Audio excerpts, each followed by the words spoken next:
Et salutations chers camarades et bienvenue dans cette nouvelle vidéo. On continue la lecture du discours de la servitude volontaire par Étienne de la Boétie. On continue notre partie sur l'habitude. La dernière fois, on a parlé de l'habitude qui fait oublier à l'homme sa nature en tant qu'être libre.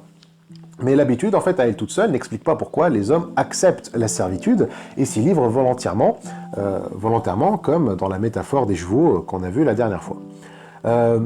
Il faut aussi en fait expliquer pourquoi les hommes prennent l'habitude d'oublier leurs droits et leur liberté.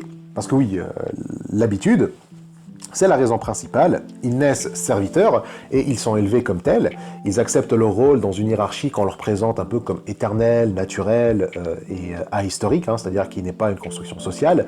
Mais la Boétie nous dit qu'à part l'habitude, il y a une autre raison qui découle de celle-ci et qui explique pourquoi en fait les hommes succombent à l'habitude et développent tellement de difficultés pour la briser. Et cette deuxième raison, c'est que par l'habitude, il nous dit, sous les tyrans, les gens deviennent aisément lâches et efféminés. Alors ça veut dire quoi? Là pareil en fait, il s'inspire des Grecs en les comparant aux Perses. Un homme libre, pour la Boétie, c'est un peu comme un Hippocrate, le fameux père de la médecine et qui a donné le fameux serment d'Hippocrate qu'aujourd'hui tous les médecins doivent faire pour pouvoir exercer. Le serment d'Hippocrate, c'est simple. Un médecin doit faire la promesse qu'il n'œuvrera que dans la promotion de la santé des individus et des sociétés, dans le respect de la volonté et la vie privée des patients, et qui ne leur cachera aucune information, et surtout qui n'utilisera jamais son savoir pour faire du mal. Alors ça a évolué, bien sûr, parce que faire du mal, ça ne veut pas toujours dire la même chose selon les époques. À l'origine, Hippocrate disait qu'il refuse de pratiquer un avortement parce que c'est considéré mal. Mais bon, aujourd'hui, les mœurs ont changé, heureusement, et maintenant l'avortement c'est considéré comme un droit, même s'il y a beaucoup de voix réactionnaires qui s'élèvent contre ce droit, malheureusement. Mais en tout cas, le plus important ici, c'est le refus d'employer le savoir du physicien. Dans l'Antiquité, un médecin s'appelle un physicien. Refuser d'utiliser ce savoir a des mauvaises fins. Pourquoi c'est important? Parce qu'on ne peut pas faire ce serment, selon la Boétie, si on est un homme asservi déjà. Si on est à la botte du tyran, celui-ci peut nous forcer à utiliser notre connaissance du corps pour faire le mal, pour administrer des poisons, pour éliminer des opposants ou de la concurrence. Et c'est dans ce contexte qu'Hippocrate professa son serment. Il a été approché par l'empereur Darius, et comme d'hab, avec la même stratégie, genre je suis un roi et un empereur généreux, viens servir sous mes ordres pour soigner mes troupes, et je te couvrirai d'or et de femmes. Et donc Hippocrate, il a refusé dans une lettre adressée à l'empereur, il dit à celui-ci qu'il agirait contre sa conscience s'il va guérir les barbares qui voulaient tuer les Grecs, et asservir par son art celui qui voulait asservir son pays. Alors, le terme barbare, juste petite parenthèse, à la base, ça signifie juste celui qui ne parle pas le grec. Ça n'avait pas la connotation péjorative d'aujourd'hui. Ce n'est pas en fait synonyme de non civilisé. Mais dans le cas de la Boétie, il utilise, je pense, dans les deux sens et avec une connotation, avec une tournure un peu rousseauiste. C'est pas qu'il considère en fait les Perses comme non civilisés, ils ont clairement une civilisation, mais qui ne sont pas nobles parce qu'ils obéissent à un tyran. Ils sont lâches et efféminés, ça signifie qu'ils n'ont aucun courage et sont prêts à compromettre leur intégrité morale pour obtenir les faveurs du tyran. Donc barbare ici en fait a une double signification politique. Bon, ça reste un peu orientaliste parce que ça dépicte l'étranger un peu comme inférieur, mais aussi ça s'applique à toute une société qui succombe aux caprices d'un tyran. Le contexte un peu rousseauiste, c'est pour signaler en fait à l'Europe par exemple qui se prétend en fait supérieur aux barbares, qu'en réalité le barbare c'est celui qui n'a pas de noblesse, c'est en fait l'Européen finalement. Le sauvage, lui, vit plus proche de la nature, il est donc plus vertueux que le blanc civilisé, et voilà, bon. Moi je trouve que les deux lectures, ça reste quand même un peu orientaliste, et c'est un peu raciste, et donc c'est un peu de la merde, mais on se tient seulement au propos général, c'est-à-dire que celui qui est prêt à compromettre la déontologie pour un tyran, cette personne, elle est lâche et efféminée. Il faut donc en fait résister, parce qu'une fois la liberté perdue, c'est un peu une pente fatale en fait. En perdant la liberté, on perd immédiatement après les moyens de résister au tyran. On perd la vaillance, on perd le courage, on perd la réflexion et même la compassion.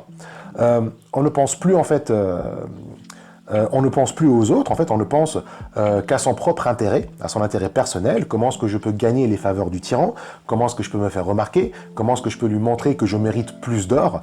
En gros, en fait, on se met à simper, quoi, genre en simp, hein, si on est là, notice me senpai. Mais toujours en fait dans la peur, parce qu'on ne sait pas, on sait pas à quoi s'attendre du tyran, au point qu'on devient même envieux, comme Damoclès, et on veut être le plus proche possible de lui, dans l'espoir qu'un jour, nous aussi, on sera à sa place, que nous aussi, en fait, nos fesses seront sur le trône.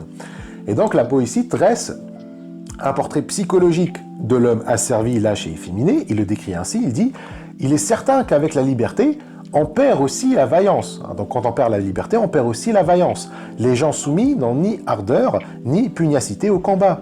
Ils y vont comme ligotés et tout engourdis, s'acquittant avec peine d'une obligation. Ils ne sentent pas bouillir dans leur cœur l'ardeur de la liberté qui fait mépriser le péril et donne envie de gagner, par une belle mort auprès de ses compagnons, l'honneur et la gloire. Donc ça c'est les Perses en fait, selon la Boétie. De l'autre côté, on a les Grecs, les Hippocrates, qui restent bien droits et nobles, et le plus important, ils sentent en eux bouillir en fait cette ardeur de la liberté. Ils sont donc à l'opposé en fait des premiers. Mais par ce sentiment dans leur cœur, ils ne sont pas égoïstes. Quand ils agissent en fait pour eux-mêmes, pour leur liberté, ils agissent aussi pour celle des autres.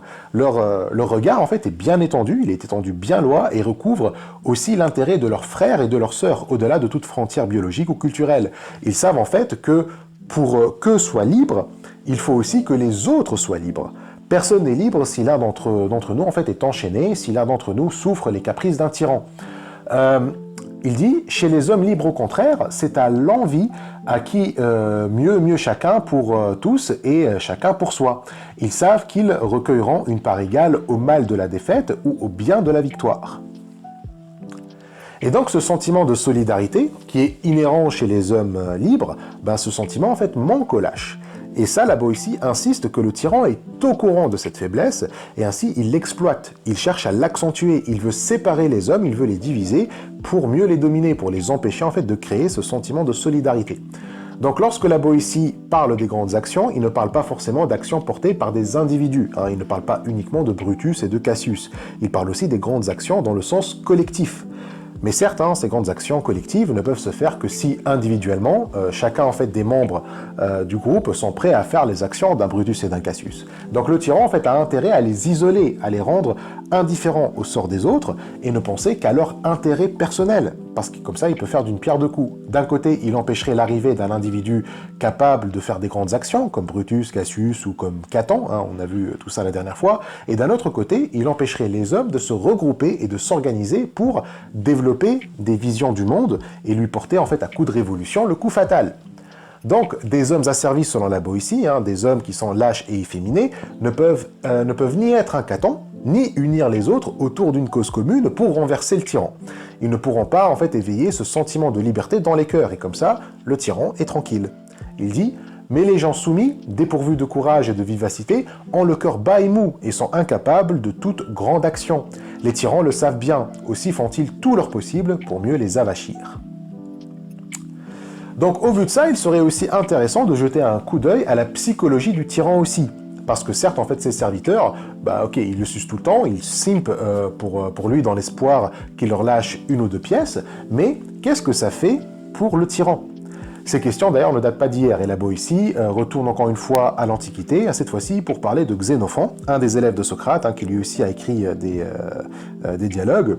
Alors oui, hein, des dialogues socratiques, il n'y a pas que ceux de Platon, hein, il y a aussi Xénophon, mais le dialogue mentionné par la Boétie n'est pas un dialogue socratique, hein, c'est-à-dire que Socrate n'y figure pas. Il s'agit plutôt d'un dialogue entre le poète lyrique athénien Simonide et un tyran de Syracuse, Hiéron. Le dialogue s'appelle d'ailleurs le Hiéron. Pour la Boétie, en fait, ce dialogue contient des leçons universelles et qu'il faut en fait le mettre devant les yeux de tous les tyrans parce qu'il dresse un portrait parfait de qui ils sont. Ce livre est plein de leçons bonnes et graves et qui ont aussi, selon moi, une grâce infinie. Plût à Dieu que tous les tyrans qui aient jamais été l'eussent placé devant eux en guise de miroir. Ils y auraient certainement reconnu leur verru et en auraient pris honte de leur tâche. Alors, la dernière fois, on avait parlé de Denis, qui était devenu le tyran de Syracuse, et qu'avant, en fait, j'avais dit que Syracuse était une démocratie, hein, avant Denis.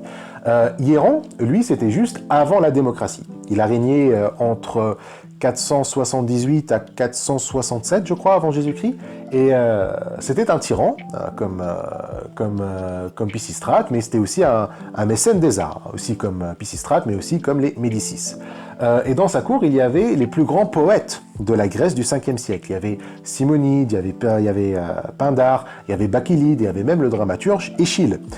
On peut dire que là, pour le coup, ces poètes n'ont pas bien tenu leur intégrité puisqu'ils écrivaient des hymnes en son honneur. Hieron était très populaire parce qu'il participait aux Jeux Olympiques. C'était d'ailleurs un excellent moyen en fait pour se faire remarquer et obtenir le soutien des foules, de gagner des compétitions aux Jeux et surtout les courses de chars.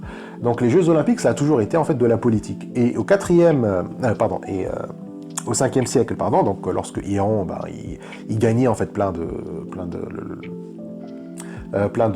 jeux, en fait, les poètes, ils allaient célébrer ces victoires. Et on a 4 poèmes de Pindare sur Hieron, le premier ode olympien et les 3 premiers odes pythiens de Pindare, c'était sur lui. Alors ces odes, c'était des poèmes pour célébrer des victoires aux Jeux. Il y avait pas que les Jeux olympiques, il y avait aussi les Jeux pythéens. C'est pour ça qu'on a aussi les odes pythéens. Et en fait, les Jeux pythéens, c'était en l'honneur du dieu Apollon exclusivement. On a aussi des odes de Bakélide sur lui, le 4e et le 5e ode de victoire, et donc les tyrans en fait voulaient s'attirer les poètes, parce que les poètes c'était un peu les coachs en communication de l'époque, c'est eux qui règlent ton image devant le public. Donc en fait Hieron lui n'était pas particulièrement cruel, parce que d'ailleurs dans l'Antiquité en fait le terme tyran ne signifie pas une autorité cruelle, mais juste une autorité qui a pris le pouvoir de façon illégitime sans passer par l'hérédité. Donc il était en fait bien adoré, bien qu'il a fait en fait un ou deux trucs discutables, comme déplacer toute une population, mais après sa mort, ces populations déplacées sont revenues et c'est eux qui ont instauré la démocratie à Syracuse. Mais bref, en fait, le dialogue de Xénophon entre Hieron et Simonide, c'était un dialogue qui explore la tyrannie et la psychologie du tyran. Comme Hieron est envié par tout le monde, beaucoup professent qu'il l'aime et qu'il l'admire, à commencer par les poètes, avec qui il s'est entouré, et donc forcément, plusieurs veulent être à sa place. Et donc la question c'est, est-ce que c'est bien finalement? Est-ce que c'est bien de vouloir être à la place du tyran?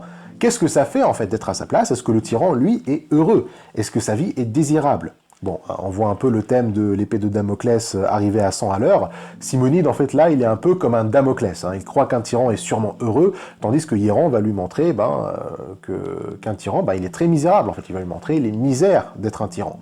Ça fait aussi écho à la République de Platon, où au début du livre, Socrate dialogue avec Thrasymachus qui dit que celui qui fait le mal est plus heureux que celui qui fait le bien, parce que il s'en fout de la morale, il ne s'encombre pas avec des lois éthiques, il fait ce qu'il veut pour son plaisir et il n'en a rien à foutre des conséquences. Et donc Socrate lui dit qu'un type pareil ne peut pas être heureux et qu'une vie morale est beaucoup plus heureuse et épanouie qu'une vie où on fait tout ce qu'on veut sans qu'on puisse nous arrêter ou contredire. Dans le Hieron, Simonide lui fait donc des louanges, quoi. Il lui dit genre, ouais, t'es trop fort, tu peux faire tout ce que tu veux, tu as conquis Syracuse et privé ses habitants de leur liberté, tu dois être heureux, rien ne peut t'arrêter. Et Hieron, il lui dit, en fait, il est malheureux. Et pourquoi? Parce qu'en fait, il n'a que des ennemis. Même les poètes qui chantent sa gloire et ses éloges, ils ne sont qu'après leur intérêt. Ils ne font que produire les mots qu'ils savent vont flatter leur maître pour que celui-ci leur lâche un billet en plus. Et ainsi, s'il y a quelqu'un qui est plus offrant, ils vont pas hésiter à le trahir en fait. La leçon que la Boétie tire de ce dialogue, c'est que le tyran doit craindre tout le monde en même temps que tout le monde le craint. Une idée du dialogue que la Boétie reprend, c'est lorsque Hieron dit à Simonide qu'il est obligé de prendre des mercenaires pour le garder parce qu'en fait, puisqu'il a maltraité tous ses sujets, il ne peut pas leur donner des armes pour le protéger parce qu'il sait qu'ils vont s'en servir pour se venger. Mais bon, juste après, il dit que des rois peuvent, la Boétie, il dit que des rois peuvent aussi préférer avoir des mercenaires pour les garder plutôt que d'en piocher parmi leurs sujets pour d'autres raisons. Si les rois sont bons, et encore une fois, la Boétie n'est pas contre la monarchie mais la tyrannie, il reconnaît qu'il y a des bons rois, ce qui aujourd'hui a raison, c'est un oxymore, mais voilà, la Boétie dit que les bons rois, ça existe, Il dit par contre que ces bons rois, ce sont les rois de jadis, hein, du temps d'avant. Du coup, en fait, on ne sait pas lesquels, hein, mais en tout cas, il ne parle pas des rois de son époque.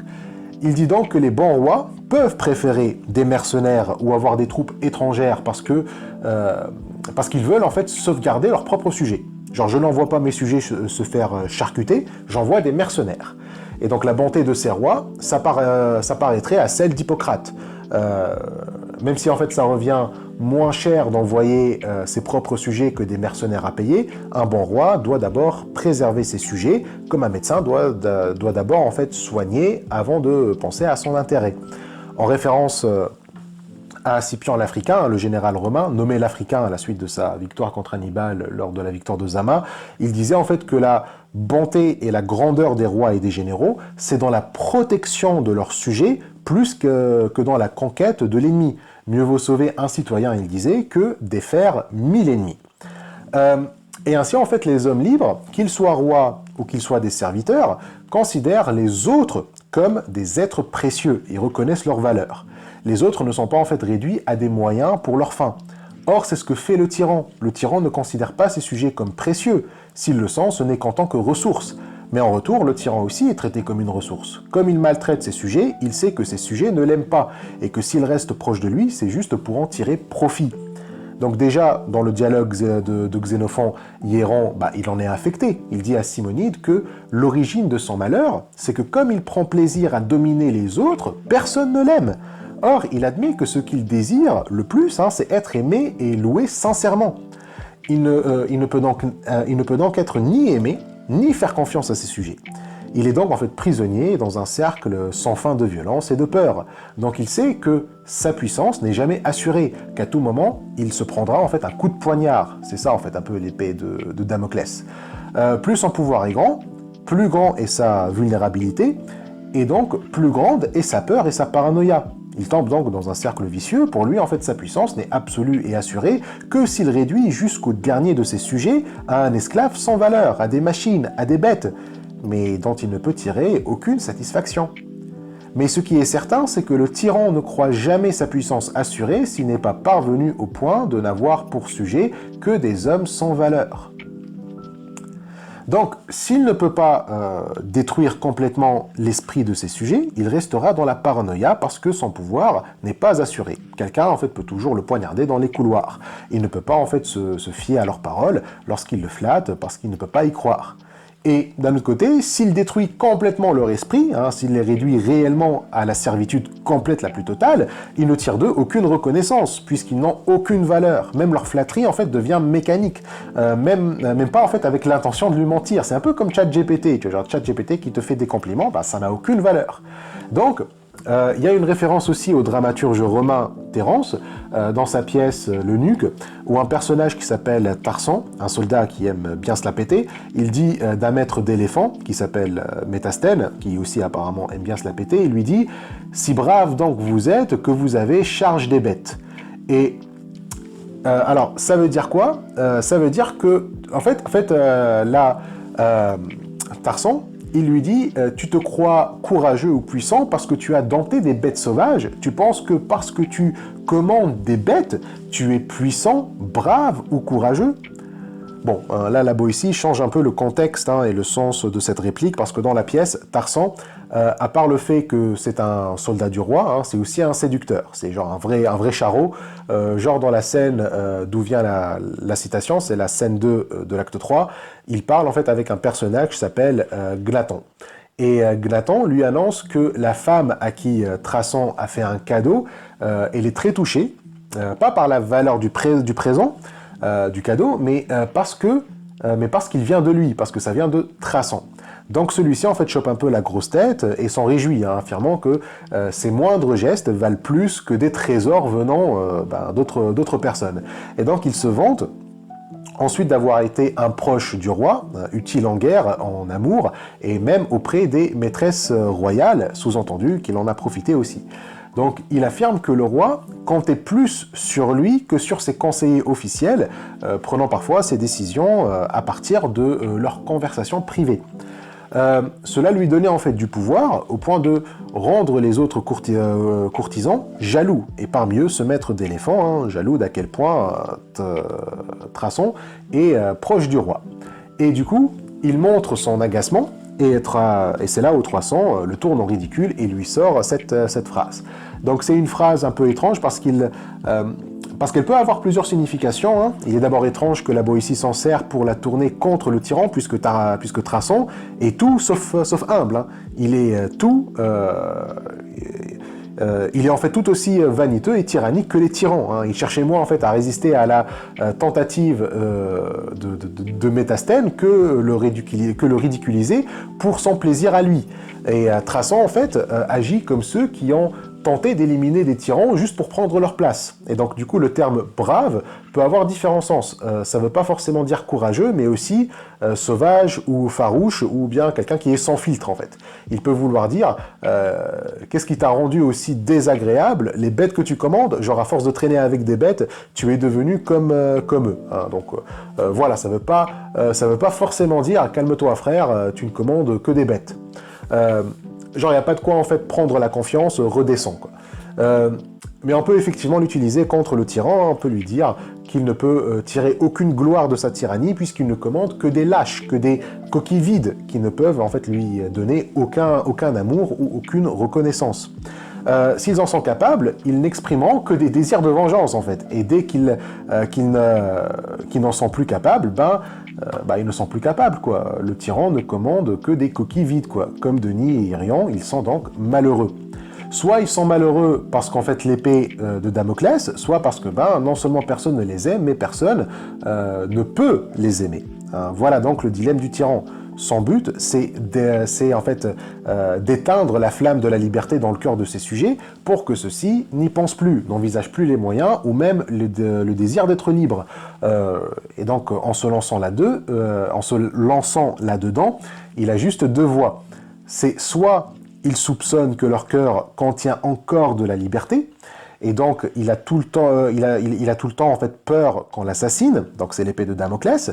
D'ailleurs l'épée de Damoclès peut exister non pas parce que les sujets veulent te tuer pour reprendre leur liberté, mais parce qu'ils veulent sa place en fait. Donc sa peur provient à la fois du fait qu'on peut se révolter contre lui ou qu'on désire le remplacer. Ou alors, il détruit complètement ce désir de liberté dans les cœurs, et là, ok, il n'y a plus rien, en fait, il n'a plus rien à craindre d'eux, ils sont toujours dociles, mais ils ne peuvent même plus l'aimer ou lui donner la moindre reconnaissance de sa supériorité. Et donc, Thrason, après tout, ne ressent du plaisir que parce qu'il sait que d'autres veulent sa place, ou veulent en fait s'affranchir de lui. Sa tyrannie en fait est plus potente dans le fait qu'il y a en fait des forces qui lui résistent ou tentent de lui résister sans succès. Mais tant qu'il y a ces forces, il peut se vanter tant qu'il veut. Il doit avoir, c'est-à-dire qu'il doit savoir qu'à tout moment, ces forces peuvent l'atteindre. Donc c'est soit personne ne t'aime, et s'il l'exprime, en fait, c'est juste de la flatterie pour tirer profit de ton pouvoir, hein, s'ils expriment l'amour, quoi. Mais en réalité, on veut se débarrasser de toi, que ce soit pour s'affranchir ou pour te remplacer. Soit, personne ne peut t'aimer, en fait. C'est le prix à payer pour la tyrannie, qui, selon la Boétie, c'est un prix qui est toujours trop cher à payer. Alors, on a vu que pour atteindre ses buts, le tyran a besoin d'abrutir ses sujets. La Boétie dit qu'il veut les endormir. Hein, c'est ça, leur faire perdre en fait le désir de la liberté, c'est les endormir. Comme on a dit, le désir ne peut pas quitter l'homme puisque ce désir, c'est un peu son essence, c'est dans sa nature. Donc, il faut non pas retirer le désir, parce que c'est impossible, mais distraire l'homme en fait continuellement, le rendre sourd à cet appel de désir, cet appel de la liberté en lui. C'est donc ça l'entreprise du tyran, et il est prêt à tout pour y parvenir, bien qu'elle soit absurde, puisqu'il n'y a rien à gagner en fait. C'est ça en fait le but, le propos du discours, c'est que le tyran en fait n'a rien à gagner parce qu'on vient de voir ce que ça lui coûte en fait, cette entreprise, cette tentative de vouloir en fait faire taire en fait ce désir de la liberté. Mais comment est-ce qu'il s'y prend? Alors, on va voir les moyens d'abrutir ou d'endormir ces sujets. Et là aussi, la Boétie donne un exemple de l'Antiquité, cette fois-ci de l'empereur perse Cyrus. Ça, c'est du 6e siècle avant Jésus-Christ, donc avant Darius et avant Xerxès. Donc Cyrus, en 546 avant Jésus-Christ, il a envahi la Lydie. C'était le royaume de Crésus. Vous le connaissez, hein, c'est le roi connu pour son immense richesse. Et donc la Lydie, c'était en fait toute la Turquie, et Cyrus l'annexe. Il la rallie à son empire. Et donc la Lydie devient sous l'autorité de l'empire achéménide, celui de Cyrus, puis Darius, puis Xerxès, etc. Donc bien évidemment, les populations locales ne sont pas contentes, et des révoltes éclatent, notamment celle de Sardes, la capitale de l'empire de Crésus. Donc Cyrus, qu'est-ce qu'il va faire? Il va démolir la révolte, à coup de CRS dans ta gueule, hein, bien sûr, mais bon, il se dit que les gens peuvent toujours organiser de nouvelles révoltes. Et peu importe en fait à quel point tu es puissant, la multiplication des bains de sang, c'est jamais une bonne stratégie. Et en plus, Cyrus, lui, ne voulait pas détruire la Sarde, puisqu'elle était en fait une très belle ville. Et si vous y allez aujourd'hui, hein, vous avez des sites archéologiques d'ailleurs magnifiques. Ils datent pas tous de l'époque de Crésus, hein, mais c'est toujours très beau à voir. Donc voilà, Cyrus voulait éviter la destruction de la ville. Donc il faut trouver un moyen pour dissuader les populations locales de s'organiser. Il faut trouver en fait des moyens plus efficaces que la force physique pour faire oublier la liberté et leur nature aux gens. Et c'est là que Cyrus trouve la bonne idée. Et c'est une stratégie que tous les tyrans utilisent jusqu'à aujourd'hui. Comment empêcher les gens de former la moindre conscience politique? En fait déjà c'est ça l'abrutissement pour la Boétie, hein. Ce n'est pas être incapable de faire des phrases longues ou de jouer avec des concepts ou écrire des poèmes. Tu peux faire tout ça en n'ayant aucune conscience politique, hein, aucune conscience de ta liberté comme homme libre, quoi. Donc comment empêcher ça? Les distractions. Et selon la Boétie, ça a marché. Les Lydiens, par les distractions offertes par Cyrus, ne songèrent plus à se révolter. Ils ont en fait sacrifié volontairement leur liberté pour les plaisirs du divertissement. En fait, Cyrus a fait de Sardes, ou Sardes, je ne suis pas sûr de la prononciation, mais en tout cas, il en a fait un Las Vegas. Et depuis, personne n'a osé se révolter. Même qu'à l'époque romaine, le terme lydien voulait dire passe-temps. C'est comme ça en fait que les Lydiens sont devenus dans l'imaginaire collectif du monde. Il dit, donc Cyrus, il y établit des bordels, des tavernes et des jeux publics et publia une ordonnance qui obligeait les citoyens à s'y rendre. Il se trouva si bien de cette garnison que par la suite, il n'eut plus à tirer l'épée contre les Lydiens.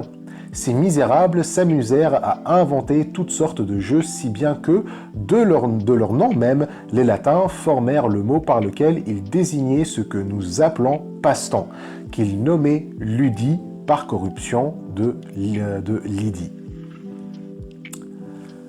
Donc voilà en fait le terme ludique vient de là.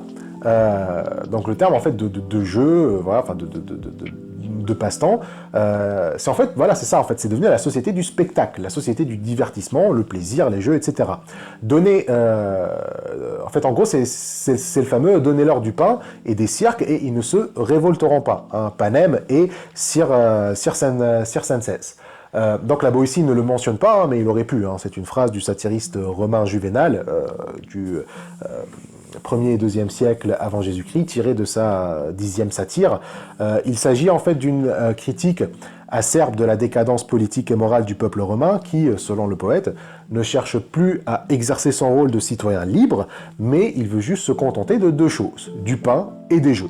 Donc le peuple romain, autrefois acteur dans la politique dans la République, est devenu passif sous l'Empire. Le pouvoir impérial, conscient en fait de ce changement, fournit à la population du pain pour la nourrir gratuitement ou à bas prix via les distributions de blé ou de nourriture, hein, c'est-à-dire la nonne, et d'un autre côté, il leur distribue des jeux, principalement des spectacles dans les cirques, les combats de gladiateurs, les courses de chars, qui divertissent et détournent l'attention des problèmes politiques ou sociaux.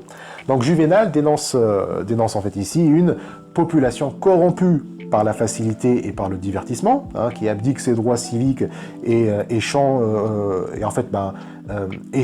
ce droit civique avec un confort matériel et avec un peu de spectacle, quoi. Tout n'est que Tout est fait en fait que pour abrutir, pour rendre stupide le peuple, pour le rendre étranger à toute conscience politique. Même son intelligence en fait n'est mise en fait qu'au service de ces catégories, en fait, de ces stratégies, pardon. L'homme intelligent, c'est juste celui qui trouve les moyens le plus efficaces pour tromper le peuple, pour l'abrutir encore plus. Les choses, en fait, aujourd'hui, elles n'ont pas changé, en fait, depuis. J'ai pas besoin de vous donner des exemples ou faire des parallèles. Je pense que vous pouvez facilement concevoir vous pouvez facilement concevoir en fait cette société du divertissement. Donc certes, aucun tyran ne prononce ses intentions pour de telles stratégies. Tous en fait trouveront d'autres prétextes pour se déresponsabiliser, comme si en fait en ouvrant les arènes ou les stades, comme si en fait les émissions de télé-réalité, les talk-shows, les débats présidentiels, etc., comme si en fait rien de tout ça n'est fait pour distraire les gens des engagements politiques et sociaux. Personne certes ne dit ouvertement qu'il veut manipuler le peuple, Cyrus l'a fait, mais aucun tyran ou que quelques tyrans en fait ont été aussi francs que lui. Personne ne dit qu'ils cherchent à abrutir et à efféminer leur peuple. Alors efféminer, c'est un peu le langage de l'époque, donc je sais qu'il est problématique, mais voilà quoi, merde quoi. Donc voilà, aucun tyran ou dirigeant ne le dit ouvertement. Tout doit se faire un peu en cachette. Il n'est pas fou en fait le tyran, il ne va pas s'exposer, d'autant plus en fait qu'il comprend que le seul truc qui peut lui faire tomber son masque, c'est uniquement si lui l'enlève. Il sait que personne en fait n'irait chercher la vérité, personne n'oserait suivre son intuition que le tyran nous ment ou nous manipule, et ainsi il sait que seul lui détient la vérité. Le seul qui peut retirer le masque du tyran, c'est le tyran. Et donc, tout ce qu'il a à faire, c'est juste en fait tenir sa langue, en fait. C'est juste balancer en fait autre chose à chaque fois qu'il est suspecté, quoi. Les divertissements en fait ne sont pas de la manipulation. Nous ne faisons que répondre à la demande du peuple. C'est ce que le peuple veut, quoi, en fait. Donc voilà, je suis pas du tout en train de manipuler. Je suis littéralement en train de vous donner ce que vous voulez. C'est ça la démocratie, quoi. Et donc ils trouveront toujours des excuses pour cacher leurs intentions et nier que c'est de la manipulation. Et ainsi, celui qui devient le suspect, c'est celui qui cherche à retirer le divertissement. Celui qui dit aux gens « arrêtez de vous distraire bêtement », c'est de la manipulation, c'est lui qui devient le manipulateur. Celui qui te dit en fait « le tyran te manipule », la stratégie du tyran t'amène à le voir lui comme le manipulateur, comme celui en fait qui veut te priver de ta liberté. La liberté en fait devient synonyme de plaisir, de burger et de guns, quoi. C'est l'Amérique en fait, en gros, c'est un empire. Même le fait que le tyran rend obligatoire d'aller au théâtre, d'aller aux jeux, d'aller aux arènes, et même parfois au bordel, tout ça n'est plus du tout suspect. Au contraire, cette obligation est accueillie avec enthousiasme. C'est un autre signe de sa bonté, de sa générosité, de son respect envers nos libertés. Tel est le penchant naturel du peuple ignorant qui, d'ordinaire, est plus nombreux dans les villes. Il est soupçonneux envers celui qui l'aime et confiant envers celui qui le trompe. Donc la Boétie fait ce constat intéressant ici entre ceux qui vivent dans les villes et ceux qui vivent à la campagne. Donc ces derniers, les paysans, ont l'air d'être moins cons que les citadins et on verra pourquoi un peu plus tard. Mais bon, il y a en fait déjà une raison évidente, c'est que dans les villes, c'est là en fait où il y a le divertissement. Il y a beaucoup plus de divertissement dans les villes que dans la campagne, quoi. Bref, en fait, la Boétie compare le divertissement à un appât. Il le compare à la pipée et la pêche. La pipée, en fait, c'est la chasse aux oiseaux. On l'appelle la pipée parce qu'on utilise des pipeaux, qui sont des instruments qui imitent les bruits des chouettes. Donc, c'est utilisé pour attirer les oiseaux. Donc, c'est un appât, en fait. Et pareil, le poisson, il voit le ver, il s'empresse pour le mordre, et voilà, le tour est joué, quoi. Il se fait prendre à l'hameçon, et donc le divertissement, c'est à la fois le bruit de la chouette et le ver accroché à l'hameçon du tyran. Donc la Boétie s'étonne d'à quel point les hommes, ces créatures censées être plus rationnelles et intelligentes que les oiseaux et les poissons, il est étonné de voir comment est-ce qu'ils se jettent sur l'appât sans la moindre hésitation. Même les animaux, en fait, il dit qu'ils avancent toujours avec une certaine précaution vers l'appât. C'est cette chose merveilleuse ces choses merveilleuses en fait qu'il se laissait aller si promptement, pour peu qu'on les chatouille. Le théâtre, les jeux, les farces, les spectacles, les gladiateurs, les bêtes curieuses, les médailles, les tableaux et autres drogues de cette espèce étaient pour les peuples anciens les appâts de la servitude, le prix de leur liberté ravie, les outils de la tyrannie. Ce moyen, cette pratique, ces allèchements étaient ceux qu'employaient les anciens tyrans pour endormir leurs sujets sous le joug. Ainsi, les peuples abrutis, trouvant beaux tous ces passe-temps, amusés d'un vain plaisir qui les éblouissait, s'habituaient à servir aussi niaisement, mais plus mal que les petits enfants n'apprennent à lire avec des images brillantes.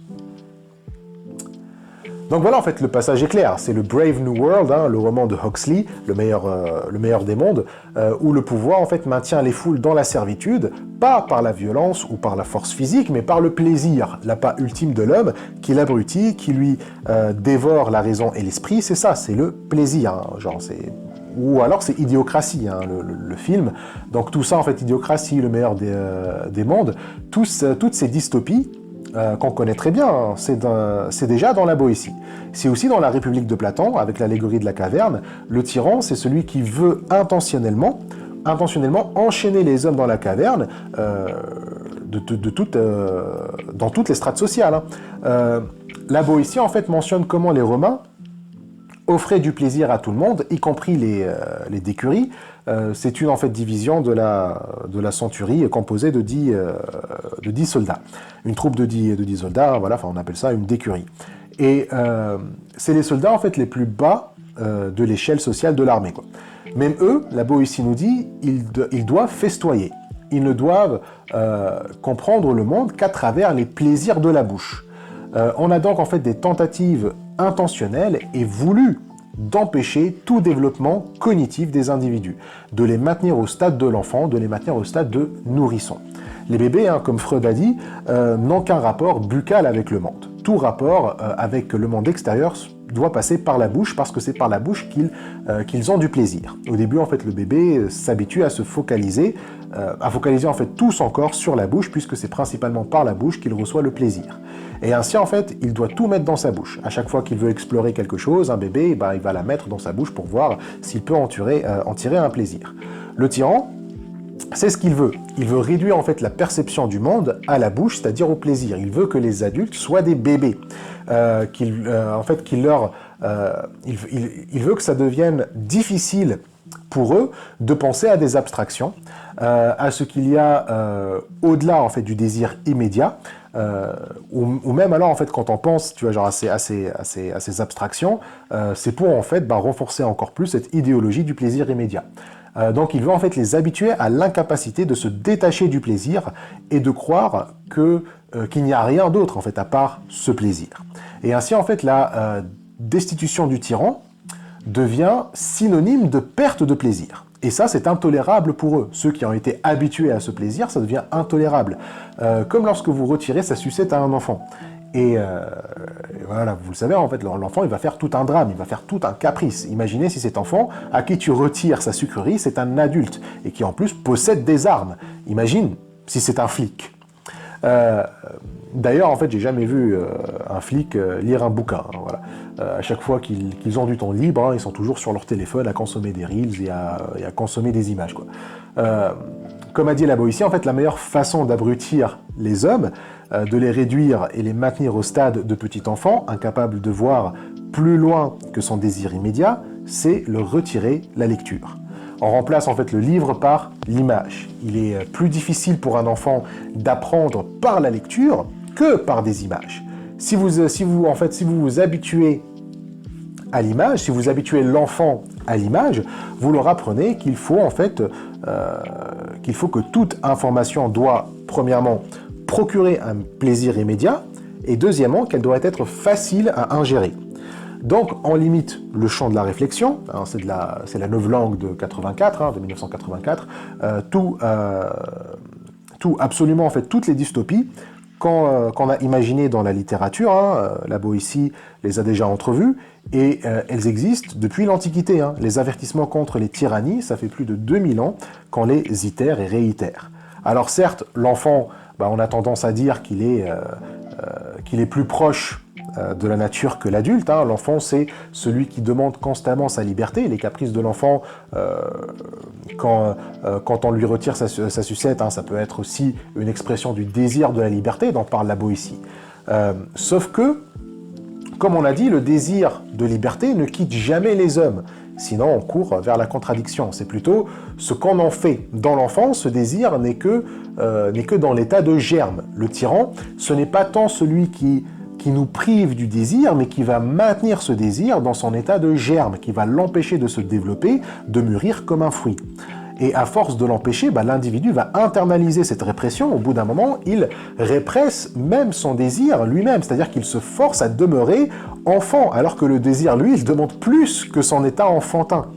Et ainsi, en fait, l'homme lui-même continue sur lui-même le travail du tyran. Il empêche, en fait, son désir de se développer activement. Et donc, du coup, il s'habitue à se limiter qu'à ce plaisir, à confondre même le germe de la liberté avec la liberté. Et donc, dans cette configuration, la personne la plus éveillée d'entre eux, celui qu'on va admirer, celui qu'on va considérer comme le vrai rebelle, comme le libre, c'est juste celui qui leur apporte du plaisir. C'est la droite, d'ailleurs, hein, qui, tout en étant du côté des milliardaires, se présente comme les vrais résistants, comme les vrais anti-systèmes, comme les vrais anti-Hollywood, les défenseurs, hein, des gens humbles et ordinaires. Ce sont eux qui adoptent cette rhétorique, qu'ils viennent pour vous retirer votre liberté. Que les autres, en fait, ils sont là pour retirer votre liberté, que la gauche, elle veut vous prendre vos burgers, vos flingues, vos émissions préférées. Le rebelle, l'éveillé, hein, devient, en fait, le Elon Musk, il devient le Donald Trump, il devient celui qui te détourne de la lumière du soleil pour te dire que le soleil, c'est le feu de la caverne, en fait. Et ainsi, la Boétie dit, ainsi le plus éveillé d'entre eux n'aurait pas quitté son écuelle de soupe pour recouvrer la liberté de la République de Platon. Donc vous connaissez l'allégorie de la caverne de Platon. Dans la République, Socrate donne cette allégorie.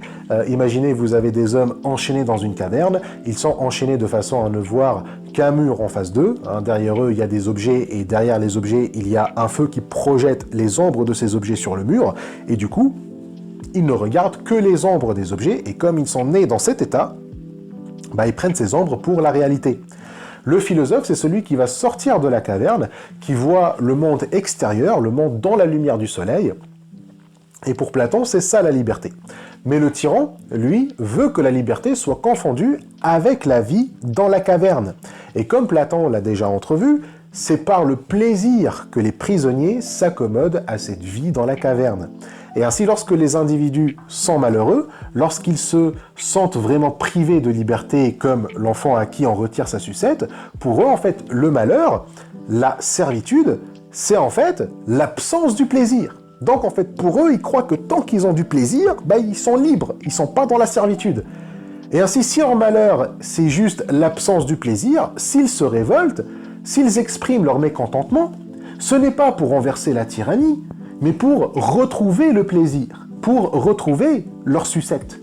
Et donc le tyran peut donc facilement désarmer toute révolte en te donnant une sucette. Tout ce qu'il a à faire, c'est leur dire je vous redonne du plaisir, ou bien j'amplifie le plaisir, et le tour est joué. Et en plus, il passe pour le rebelle, tu vois.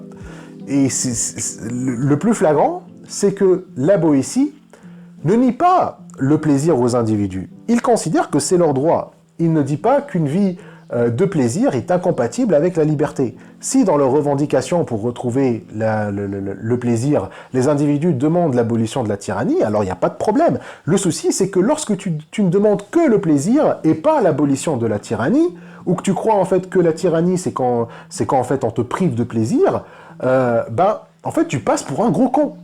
Et pourquoi ? Parce que le plaisir que tu reçois,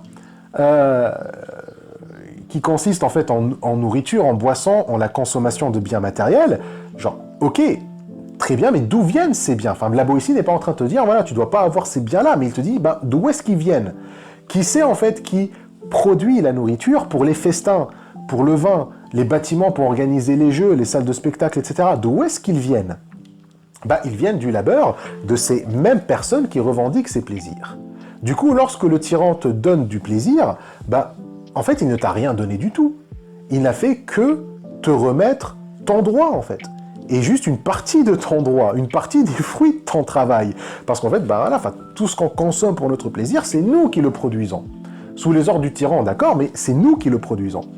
Donc, le tyran, en fait, puisque c'est nous qui l'avons produit, il n'a fait aucun acte de gentillesse ou de générosité. Tu n'as pas, en fait, à le remercier ou voir en lui un ami ou voir en lui une abnégation ou un sauveur. En Tunisie, en fait, on dit « Ma'mal lalik hatam zayya », c'est-à-dire il ne t'a fait aucune fleur ou aucune faveur. Tu n'as fait que récupérer ce qui est à toi. Il dit « Les tyrans faisaient largesse du quart de blé, du septième de vin, du sesterce, et c'était pitié alors d'entendre crier « Vive le roi !» Ces lourdeaux ne s'avisaient pas qu'ils ne faisaient que recouvrer une part de leurs biens, et que cette part même qu'ils en couvraient, le tyran n'aurait pu la leur donner si auparavant il ne la leur avait enlevée. Donc le septier du vin, ça signifie un demi-litre de vin, et le sesterce, c'est une pièce de monnaie. Du coup, pourquoi en fait devrions-nous nous en remettre à sa bonté si au final on ne fait que récupérer que ce qui nous est dû? Pourquoi donc le tyran existe? Pourquoi est-ce qu'on le tolère tout court? Il sert à rien. Et tout ce qu'il nous donne par sa bonté, ce n'est toujours qu'une partie de ce qui est à nous déjà. Donc d'où ces abrutis, en fait, selon la Boétie, crient « Vive le roi !» C'est comme en fait dans la conférence de Franck Lepage, où il parle des marins en fait, qui ont voté Sarkozy, parce qu'il leur a dit je vais retirer les charges sociales, et ils prennent ça pour une victoire. D'autant plus en fait que le tyran te rend toujours beaucoup moins que ce qu'il te prélève. La Boétie, en fait, il parle du soutien populaire que des empereurs comme Néron ou Tibère, des empereurs romains bien cinglés, parce qu'en fait ces derniers, ils lâchent un festin et une pièce de temps en temps au peuple, et donc du coup, comme ça, ils obtiennent le soutien populaire. Un homme se forge d'un festin et des galons de vin, tout en remerciant l'empereur pour ses plaisirs, les confondant pour la liberté. Puis il cède volontiers sa propriété, ses fils et ses filles pour ses guerres et ses plaisirs au plumard.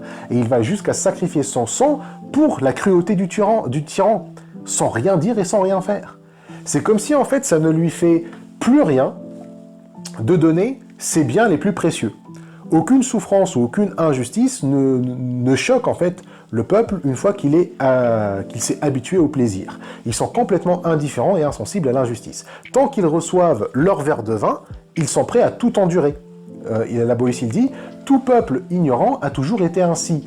Au plaisir qu'il ne peut honnêtement recevoir, il est tout dispo et dissolu. Au tort et à la douleur qu'il peut honnêtement souffrir, il est insensible. »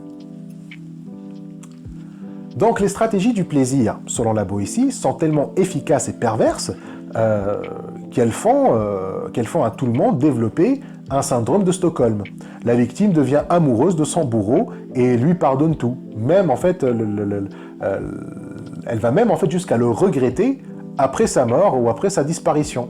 Néron et César, par exemple, ces tyrans qui ont commis les pires crimes, les pires liberticides, qui étaient fous, qui étaient des psychopathes, qui étaient dérangés, pour qui en fait il n'y avait aucune limite physique ou morale au pouvoir, ces tyrans qui ont fait couler le sang de leurs hommes, de leurs sujets, qui ont incendié des villes juste parce qu'ils n'aimaient pas en fait l'architecture, ces monstres sans cœur, ces bouffes-tout, ces bourreaux, ces bêtes sauvages, après tout leurs crimes envers leurs sujets, à leur mort, ils ont été regrettés. L'historien romain Tacite du 1er et 2e siècle avant Jésus-Christ rapporte dans ses annales, concernant Néron, que sa mort causa tant de déplaisir au peuple romain parce qu'il n'avait qu'un seul truc en tête, ses jeux et ses festins, dont la mort du tyran les a privés. Quitte à leur faire un deuil, quoi. Genre ce même peuple, nous dit la Boétie, qui, après la mort de César, qui a violé toutes les lois et toutes les libertés romaines, qui n'en a épargné aucune face à ses désirs de pouvoir, ce peuple l'a pleuré et a loué son humanité. Oui, hein, César, c'était un homme de grand cœur. Pourtant, en fait, il n'a pas cessé de tyranniser et de martyriser, pas juste ses ennemis, mais même ses sujets. On ne parle même pas en fait des guerres qu'il a entreprises contre les Gaulois et la cruauté dont il s'est montré. On parle ici juste envers ses propres hommes. Mais il se rachetait en fait facilement à leurs yeux par des festins. Voilà, il faisait une connerie, après il faisait un banquet, donc du coup, voilà, enfin, tout le monde le pardonne. Et ainsi, en fait, on a pleuré sa mort parce que on avait encore dans la bouche le goût de la luxure qu'il jetait à tous. Les rois ont pris une habitude de faire ça, de donner de la nourriture au peuple, de les engraisser, alors que cette nourriture n'a jamais appartenu en fait au roi, ça a toujours été la nourriture du peuple. Donc du coup, c'est pas par bonté en fait qu'il est en train de lâcher de la bouffe et des sous. Et ainsi, en fait, à cause de ça, il sera toujours pardonné. Pire encore, les peuples croiront que ces festins qu'ils reçoivent de lui sont vraiment de lui, ou alors ils sont vraiment à lui.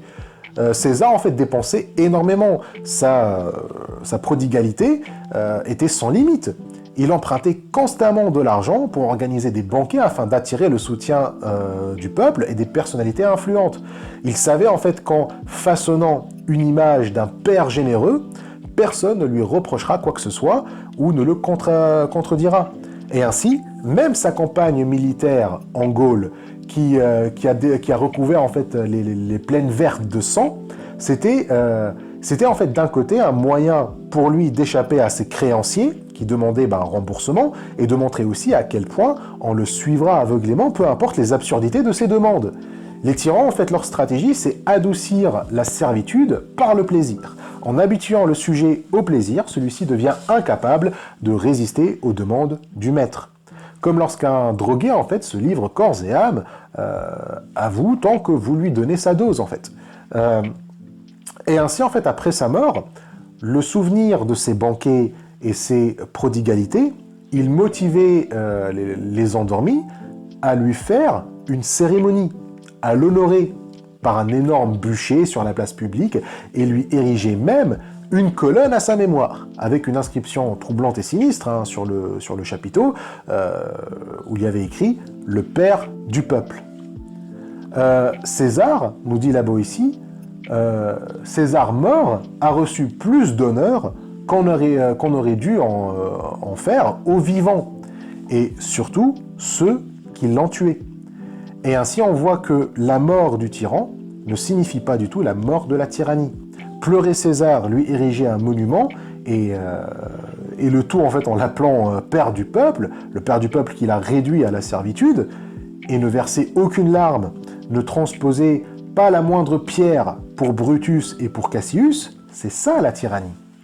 Et donc il s'agit de manipuler par les images, par les simulacres, les perceptions du peuple, pour que ces derniers voient leur bourreau comme leur sauveur, leur esclavage comme la liberté, la guerre comme la paix, le mensonge comme la vérité. Voilà, c'est Big Brother. Big Brother a toujours existé et il existe toujours. Il dit « Les empereurs romains, n'oubliez surtout pas de prendre le titre de tribun du peuple, parce que cet office était tenu pour saint et sacré. Établi pour la défense et la protection du peuple, il jouissait d'une haute faveur dans l'État. Il s'assurait par ce moyen que le peuple se fierait mieux à eux, comme s'il lui suffisait d'entendre ce nom sans avoir besoin d'en sentir les effets. » Voilà donc cette première stratégie du simulacre, des beaux discours qui changent la perception des sujets. À l'époque de la Boétie, les discours en fait précèdent les crimes les plus graves des tyrans et portaient en fait sur le bien public et le soulagement des malheureux en fait. Il dit « Mais ils ne font guère mieux ceux d'aujourd'hui qui, avant de commettre leurs crimes les plus graves, les font toujours précéder de quelques jolis discours sur le bien public et le soulagement des malheureux. » Alors, dans ce passage, Ça a été supprimé, mais il y a la deuxième dédicace à Langa. Pour rappel, c'était le prédécesseur de la Boétie au Parlement de Bordeaux. Et ici, la Boétie s'adresse à lui en lui disant « Oh Langa, toi aussi tu connais la formule. Tu l'as vu un nombre considérable de fois dans les textes des ordonnances et des édits royaux qui, hypocritement, se référaient toujours au bien commun ou à l'intérêt général.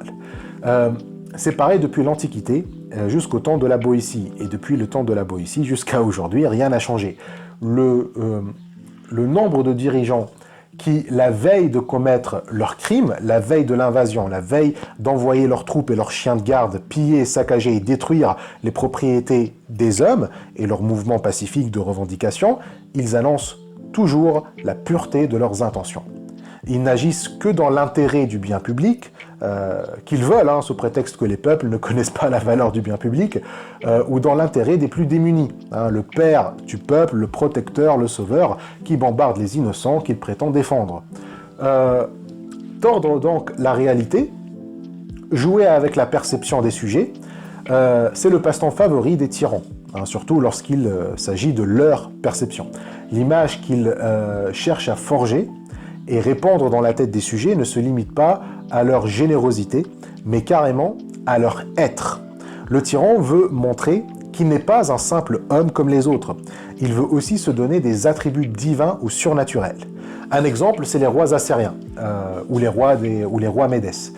C'est des royaumes de la Mésopotamie, mais il y a aussi en fait les premiers rois égyptiens. Selon la Boétie, ces rois avaient la coutume de ne pas trop se montrer en public. Leurs apparitions étaient très occasionnelles et très rares pour suggérer le mystère, quoi. Et dès qu'ils apparaissaient, ils doivent aussi apparaître de manière à laisser en fait le sujet qui les contemple comme hypnotisé, comme ébahi ou comme intimidé. Le roi peut apparaître dans un accoutrement tellement excentrique que toute personne en fait saine d'esprit normalement le verrait ridicule et digne de moquerie. Les rois égyptiens, nous dit la Boétie, dans les rares fois où ils apparaissaient, se montraient avec des symboles inintelligibles pour les masses, pas parce que ces symboles ont un sens profond que les masses ne peuvent pas comprendre, mais parce que ces symboles, en fait, c'est de la merde. Et c'est fait exprès pour n'avoir rien de substantiel. Mais ça veut te faire croire que ça a du sens. Le mec, en fait, lambda, il se dit pas, en fait, que s'il ne comprend pas ce que fait le roi, c'est peut-être parce qu'il n'y a rien à comprendre et que parce qu'en fait, on se fout de sa gueule. Mais en fait, il va se dire que lui, le mec lambda, doit être trop con pour comprendre. Après tout, le roi, c'est le roi. Il doit avoir un pouvoir que nous, simples mortels, nous ne pouvons pas comprendre. Du coup, ils se mettent en fait à admirer des trucs qu'ils ne comprennent pas. Ils le voient porter une branche, une fois il se promène avec du feu sur la tête, ils portent des vêtements ou des masques étranges, ils font des acrobaties ridicules que personne ne pige, un peu comme lorsque vous regardez de l'art contemporain, quoi.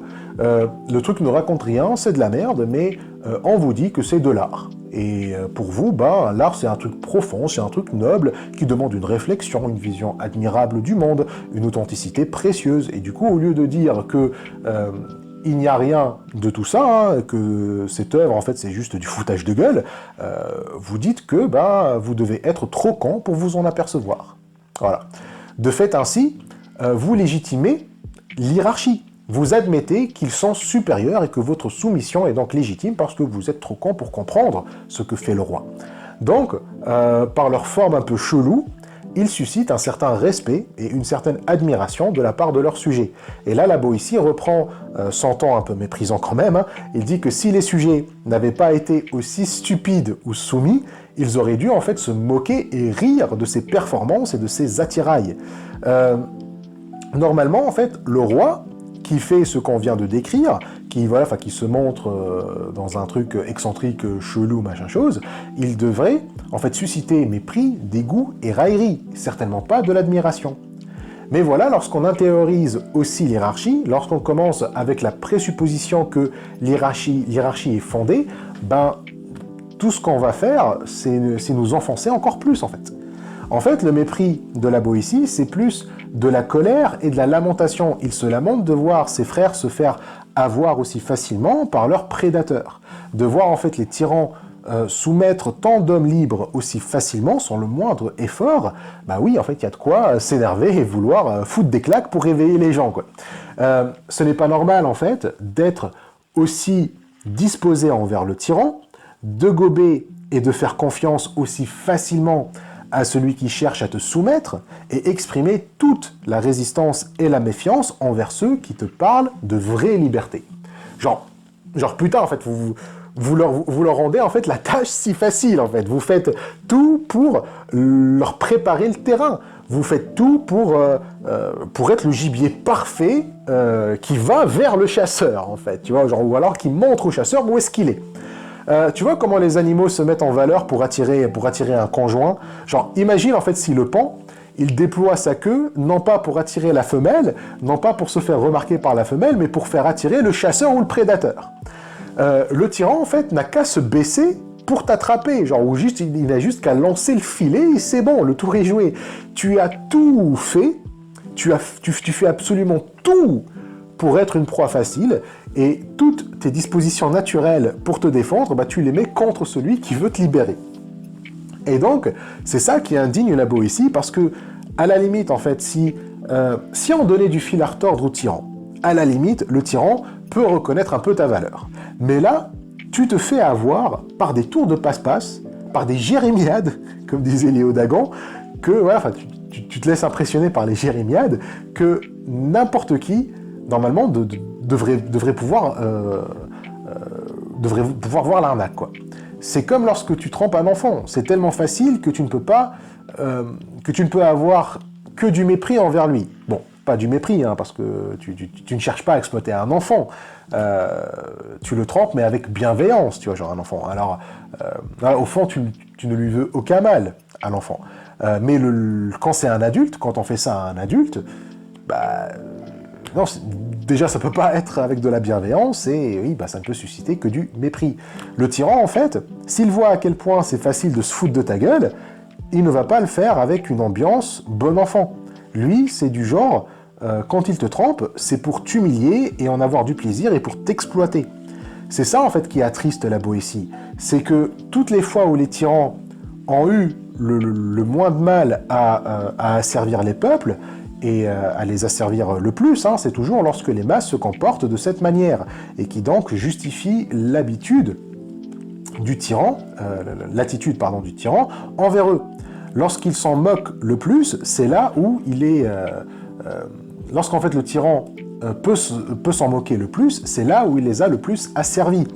Et ça, c'est tellement pitoyable qu'on a envie d'être avec la Boétie, d'engueuler le peuple aussi. Mais genre putain, ressaisis-toi, tu vois, genre fais quelque chose, et un peu de fierté, bon sang, genre, mais tu vois ce que je veux dire? Enfin, tu vois pas que tu te fais arnaquer, tu vois, genre merde, à la fin, réveille-toi. Et donc, en fait, c'est pour ça, en fait, que le tyran veut rester mystérieux aux yeux du peuple. Ça laisse le peuple, en fait, imaginer qu'ils ont des pouvoirs, ou pour ne pas, en fait, soupçonner qu'ils sont juste de simples humains comme eux, quoi. Qu'il y a, en fait, chez le roi, quelque chose de surhumain. Rien ne permet mieux au roi, en fait, de manipuler les masses que la superstition, selon la Boétie. Il mentionne toutes les histoires mythiques qu'on trouve autour des tyrans, que ce soit par leur prétendue généalogie divine, hein, ceux qui disent qu'ils sont les descendants directs des dieux, ou parce qu'ils ont des pouvoirs magiques, et qu'ils sont, en fait, par exemple, faiseurs de miracles. Un exemple, c'est le roi d'Épire, Pyrrhus.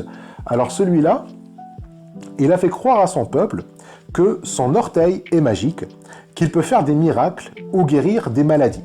Oui, son orteil, va savoir pourquoi son orteil, il a... enfin, il y a sûrement une explication symbolique, mais bon, c'est de la merde, quoi. L'histoire nous vient de Pline, l'auteur et naturaliste romain du 1er siècle après Jésus-Christ, connu pour sa fameuse encyclopédie Histoire naturelle. C'est une encyclopédie sur le monde naturel et l'histoire, et c'est là où on trouve en fait des anecdotes comme celle de Pyrrhus. Mais on la trouve d'abord chez Plutarque, dans ses vies illustres.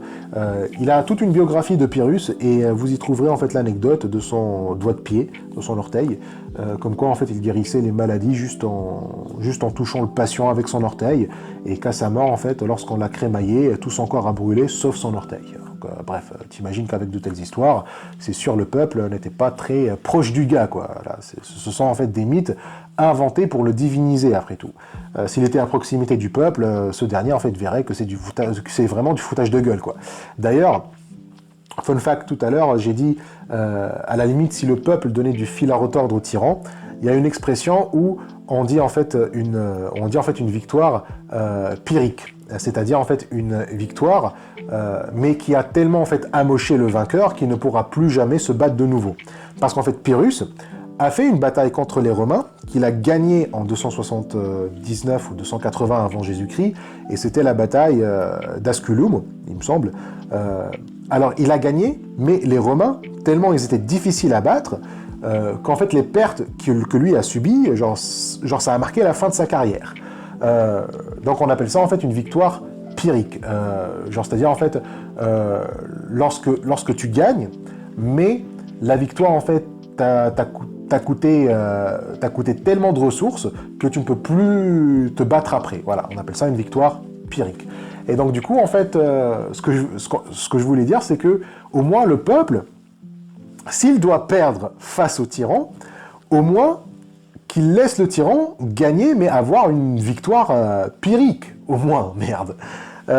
D'autres exemples que donne la Boétie, c'est l'empereur romain Vespasien.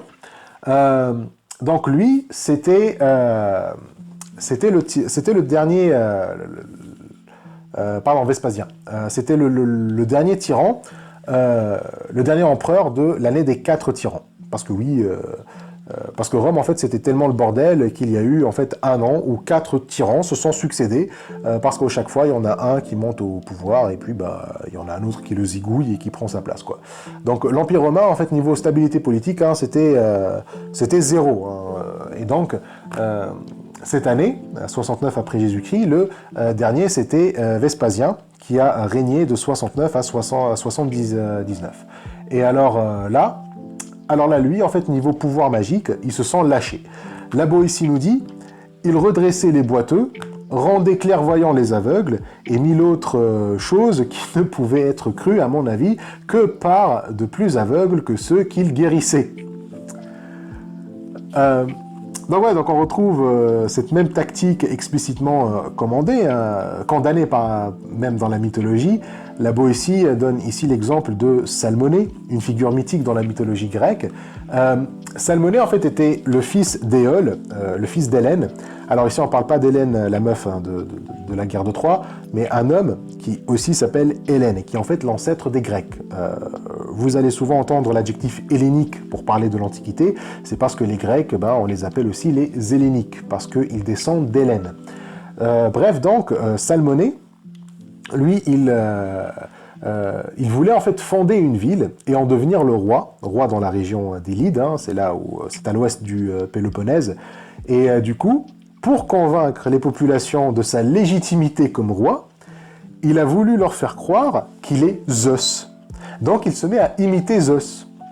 Il fait en fait une simulation du tonnerre du dieu des dieux, hein, ce qu'il ne fallait absolument pas faire, en lançant genre un char avec des roues de fer ou de cuivre et qui traîne derrière des chaînes. Et donc du coup, il cherche en fait à reproduire le fracas de la foudre par des artifices, quoi.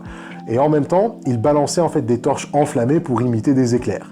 Et du coup, Zeus, il aime pas ça du tout, parce que dans la mythologie, se faire passer pour des dieux, c'est ce qu'on appelle l'hubris. Et ça, en fait, c'est un peu du blasphème, quoi. Donc c'est de l'impiété à l'état pur, et donc du coup, Zeus, il envoie un vrai coup de tonnerre pour le coup sur Salmonée et sa ville, et il a tout détruit, et celui-là a été envoyé dans l'Hadès pour expier sa faute. Le passage en fait que donne la Boétie où il parle de Salmonée, c'est dans l'Énide de Virgile.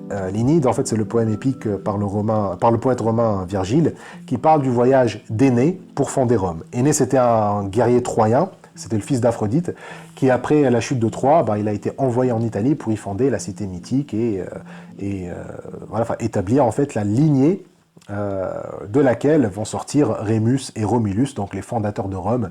Et c'est un peu en fait comme une odyssée, mais au lieu d'un retour vers chez soi, c'est une direction vers l'accomplissement d'une destinée.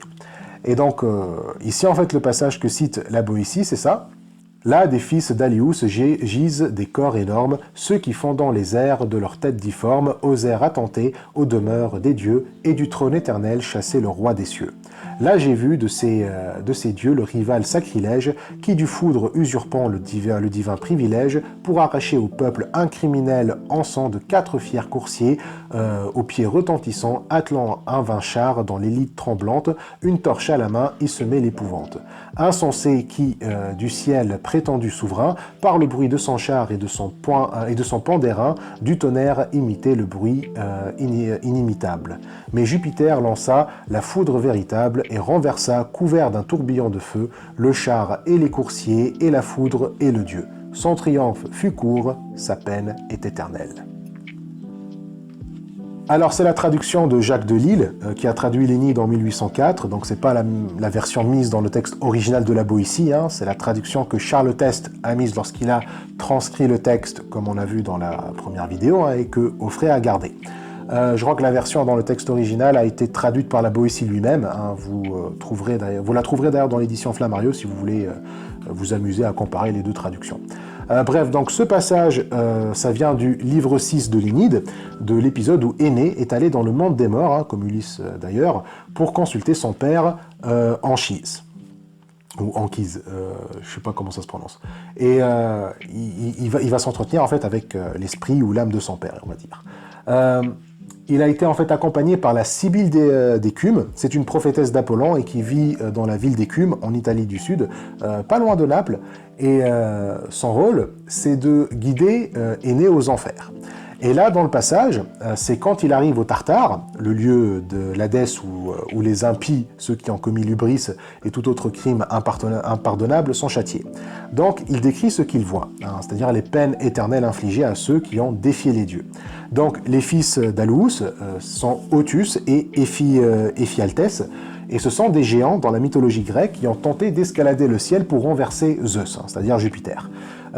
Donc voilà, Énée les voit subir leur châtiment, et puis il voit Salmonée, et il nous décrit comment il s'est retrouvé là avec le char et tout. Hein. Donc voilà. Tous utilisent, tous les tyrans utilisent ce procédé de tenter de se diviniser. Et comme avec l'exemple de Salmonée, ils doivent se cacher, ils doivent prendre leur distance vis-à-vis du peuple qu'ils veulent tromper. Comme un magicien doit toujours garder une certaine distance pour ne pas que son tour soit un peu dévoilé, quoi. Donc cette divination est issue du manque de proximité avec le tyran. Tant qu'il est loin des foules, celles-ci en fait peuvent s'imaginer tout et n'importe quoi sur lui. On dit bien en fait c'est les foules qui s'imaginent tout et n'importe quoi. Ça suggère en fait que ces mythes sont créés par les populations, ou que en fait les masses ont un penchant vers les mythes. D'ailleurs la Boétie nous dit que ces légendes, que les historiens et poètes et biographes de l'Antiquité nous rapportent ne sont pas en fait les créations de ces auteurs. Ce sont plutôt en fait des légendes urbaines que les peuples eux-mêmes ont créées et que eux en fait ils ont juste compilé lors de leurs voyages et de leurs enquêtes. Le peuple a toujours ainsi fabriqué lui-même les mensonges pour y ajouter ensuite une foi stupide. Bon nombre d'auteurs ont rapporté ces mensonges. On voit aisément qu'ils les ont ramassés dans les ragots des villes et des fables des ignorants. Donc bref, en fait, le manque de proximité avec le roi et les spectacles en fait qu'il met dans ces quelques apparitions, ils permettent donc d'enchanter et de terrifier les foules pour obtenir leur soumission volontaire et les habituer à le servir. D'autant plus qu'en fait que les populations rajoutent eux-mêmes en plus les mythes et les légendes. Ça peut même aller jusqu'à en fait l'absence du maître, hein, comme avec Big Brother dans George Orwell. À travers en fait le roman de 1984, à aucun moment on voit Big Brother. Si ça se trouve, en fait, il n'existe pas. Mais ce qui compte, c'est que les citoyens croient en son existence. Ainsi, tant de nations qui furent longtemps sous l'emprise de ces rois mystérieux s'habituèrent à les servir, et les servir d'autant plus volontiers qu'ils ignoraient qui était leur maître, ou même s'ils en avaient un, de telle sorte qu'ils vivaient dans la crainte d'un être que personne n'avait jamais vu. Et donc ainsi, en fait, la Boétie, il nous rapporte que même parfois, les tyrans sont eux-mêmes surpris du comportement des sujets. qu'ils souffrent en fait qu'un autre les maltraite. Souffrir en ancien français, ça signifie supporter ou accepter, d'accepter d'endurer. Ça va tellement loin en fait, à un tel point que même le tyran se dit qu'il ne fait rien de mal finalement. En voyant à quel point les hommes sont disposés à leur obéir, on dirait que c'est instinctif chez eux, qu'ils sont nés pour servir et qu'ils n'attendent que ça du tyran en fait. Ils n'attendent que le tyran. Et donc le tyran arrive et les masses ont déjà préparé pour lui les mythes et les mentalités nécessaires pour en faire des esclaves. Il n'a qu'à se baisser en fait, tu vois. Et donc il accepte volontiers lui-même, il accepte volontiers le rôle que lui ont préparé ses futurs serviteurs. Et il endosse ce manteau de la religion. Le tyran n'a donc rien fait en fait. Il ne sait même pas diviniser, ce sont les peuples qui le divinisent. Tout ce qu'il fait donc, c'est leur donner ce qu'ils ont voulu. Il ne fait que matérialiser ce qu'ils ont créé dans leur tête. Du coup, le tyran, il peut laver facilement sa mauvaise foi. Aucune en fait de ses mauvaises actions, sa mauvaise conscience, pardon. Il peut facilement en fait se débarrasser de sa mauvaise conscience. Aucune de ses mauvaises actions ne lui serait reprochée parce qu'il les a en fait peints de la couleur de la religion. Si un autre en fait agissait comme un tyran, on le limogerait sur le champ. Mais parce que les mêmes actions quand elles sont en fait exécutées par le tyran sont faites dans un contexte religieux, alors c'est bon. Le meurtre est toujours en fait injuste, sauf si c'est Dieu qui l'ordonne, quoi. La religion donc, créée par les peuples, permet aux tyrans d'échapper à toute responsabilité. Et on ne peut pas dire en fait que c'est faux, hein, puisque c'est le peuple finalement qui a créé le tyran et les moyens que le tyran dispose pour renforcer son pouvoir sur eux. Des premiers rois assyriens, aux Hitler, aux Netanyahou, aux Trump et aux Sayed, tous ne sont que des fantasmes matérialisés du peuple. Leur pouvoir ne leur vient donc que du peuple qui peut, à tout moment, le leur retirer. Mais l'histoire de Salmonée a aussi une autre portée. Elle sert à dénoncer les actes des tyrans. Si les tyrans ont trompé le peuple, ils n'ont pas en fait trompé les dieux, qui restent garants de la justice. Et ainsi leurs actions ne deviennent jamais justes en fait. Ils restent méprisables et injustes, ça reste de l'hubris. Et le fait que les dieux qui les punissent, et que c'est d'abord en fait un affront aux dieux, un affront au AUX, aux dieux. Ça montre à quel point ces actes sont impardonnables et mauvais. La Boétie écrit: si celui qui voulut simplement faire l'idiot se trouve là-bas si bien traité, je pense que ceux qui ont abusé de la religion pour faire mal s'y trouveront encore à meilleure enseigne. Donc là-bas, en fait, il parle du Tartare. La Boétie trouve ça vraiment en fait intolérable d'user de la religion pour des fins pareilles, pour de la manipulation. Et donc encore plus intolérable que le peuple se fait avoir en fait. Mais ce qui le choque, ce n'est pas tant la religion elle-même qu'on instrumentalise, mais le sacré. Le sacré pour la Boétie, il n'y a qu'une seule chose en fait qui peut être sacrée, c'est la liberté. En fait, lorsque le tyran joue avec la religion, ce qu'il fait en fait, c'est s'amuser avec le désir de la liberté, ce désir de la liberté dans les cœurs des gens. Et en fait, il prend le désir et il le manipule à sa guise pour qu'en fait ce désir, il soit en fait dirigé pour ses propres intérêts. C'est ça en fait qui scandalise la Boétie. Tellement en fait qu'il ne peut pas s'empêcher d'hurler contre le peuple, quoi. Si la religion devait avoir un but, ce serait de nourrir en fait les liens entre les hommes, de les rendre sensibles aux injustices, à l'empathie, à l'égalité, au respect des libertés de chacun. Si Jésus avait un savoir divin et sacré à donner, ce serait ça en fait. Or, les rois et les papes, qu'est-ce qu'ils font?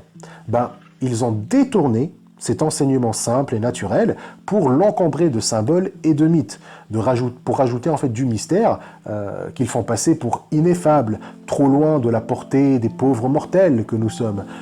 Nous sommes des hommes du bas peuple, hein, et tout ça pour légitimer leur domination. En fait, ce qu'ils font, c'est qu'ils pervertissent le désir de liberté. Et ainsi, en fait, la Boétie identifie les rois de son époque à Salmonée.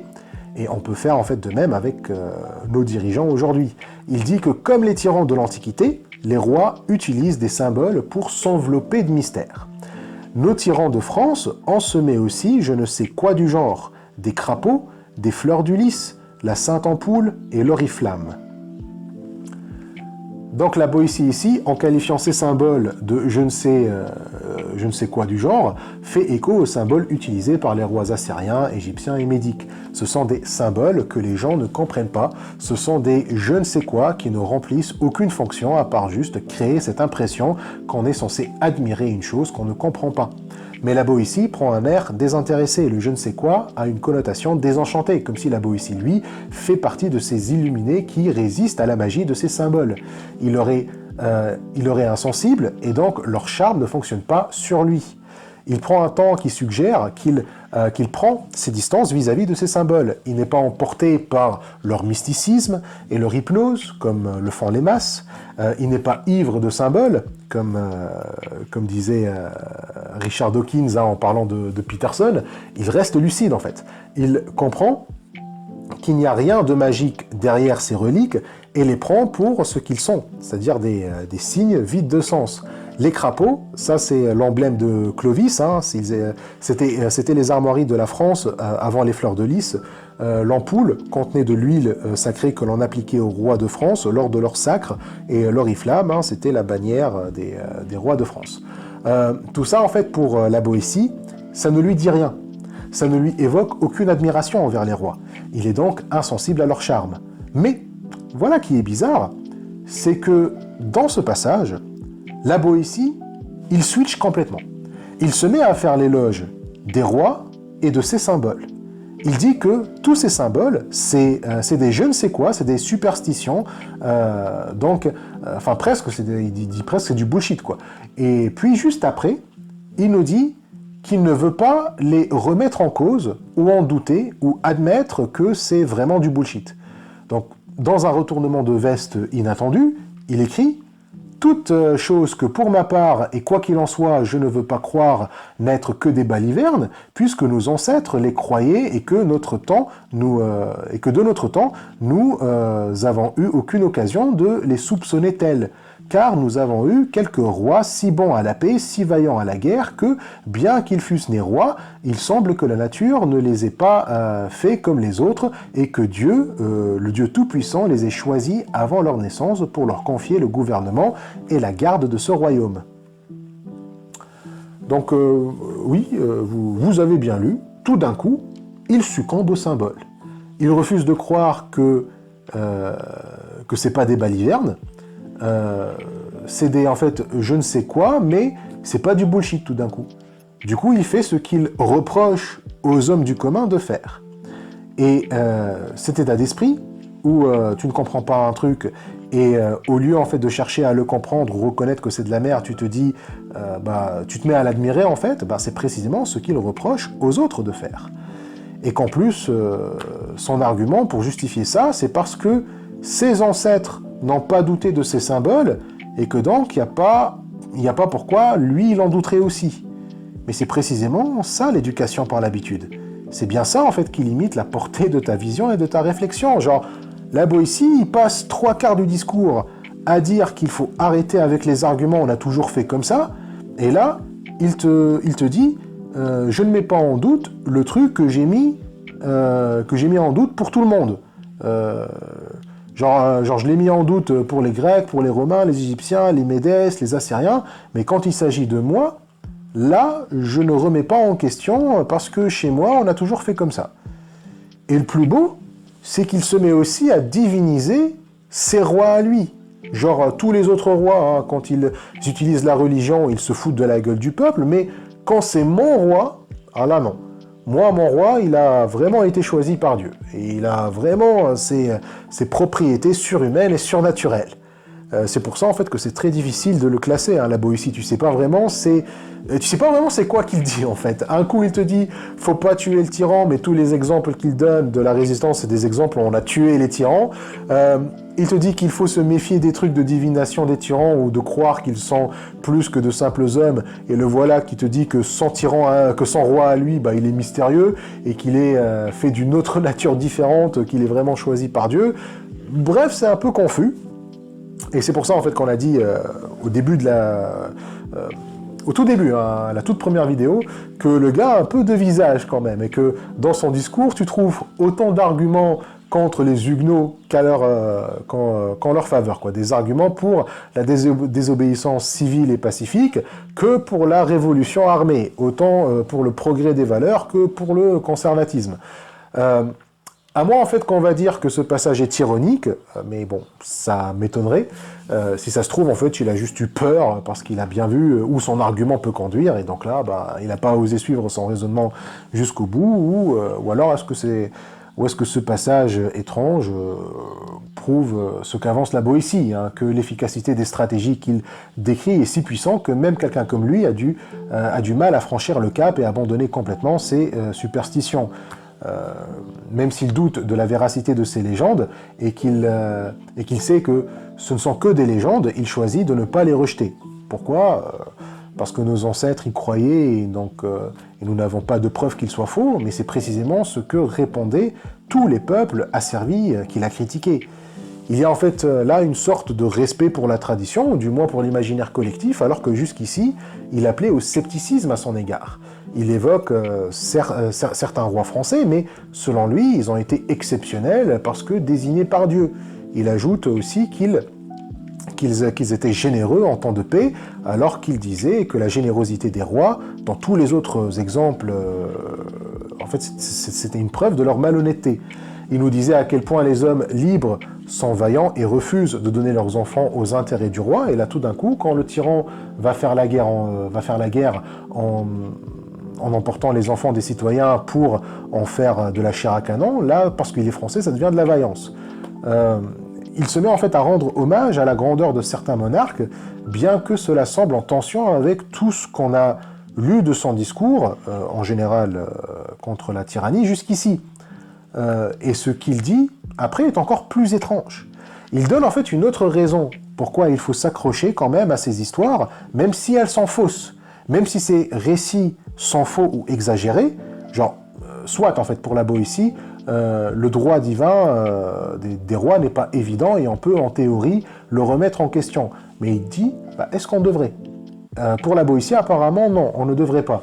Il y a peut-être des conséquences qu'on ne voudrait pas avoir à endurer si on désenchante nos légendes. Et c'est quoi ces conséquences qui font que la Boétie, tout d'un coup, ne veut plus remettre en cause les contes et les légendes ? Bah, en fait, il ne veut pas les remettre en cause trop brutalement, parce que, attention, ils nourrissent la poésie française.